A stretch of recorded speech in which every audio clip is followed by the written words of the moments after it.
British সরকার যে ছিল শেখ হাসিনার নামে ফেসবুকে একটা বক্তব্য দিলে 1 ঘন্টার ভিতরে তাকে গ্রেফতার করা হতো।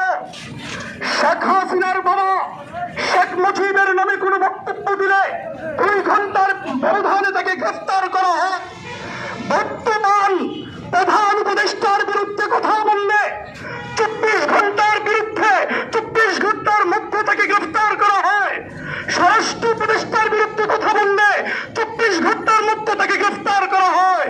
মোহতারাম হাজিরিন, আমরা বলতে চাই, যাদের হুসনায় এই বাংলাদেশ নতুন বাংলাদেশ আমরা পেলাম, দিনে দুপুরে বাংলাদেশের সবচেয়ে জনবহুল শহর ঢাকা শহরে প্রকাশ্যে গুলি করে শহীদ ওসমান হাদিকে হত্যা করা হলো।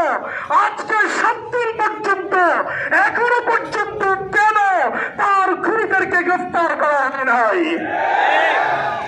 আমরা বলতে চাই, আমাদের বাংলাদেশে অনেক ইন্টেলিজেন্স ফোর্স আছে, এনএসআর আছে, এসএসএফ আছে, ডিবি আছে, ডিজিএফআই আছে।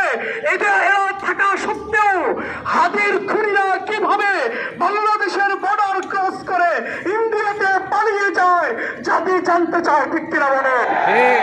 আমাদের স্পষ্ট কথা, স্পষ্টভাবে বলে দিতে চাই, যুবকরা ঐক্যবদ্ধ হওয়ার ফলে 71 বাংলাদেশ স্বাধীন হয়েছে, ঠিক কিনা বলেন? এই যুবকরা ঐক্যবদ্ধ হওয়ার কারণে 24 বাংলাদেশ পুনরায় স্বাধীন হয়েছে, ঠিক কিনা বলেন?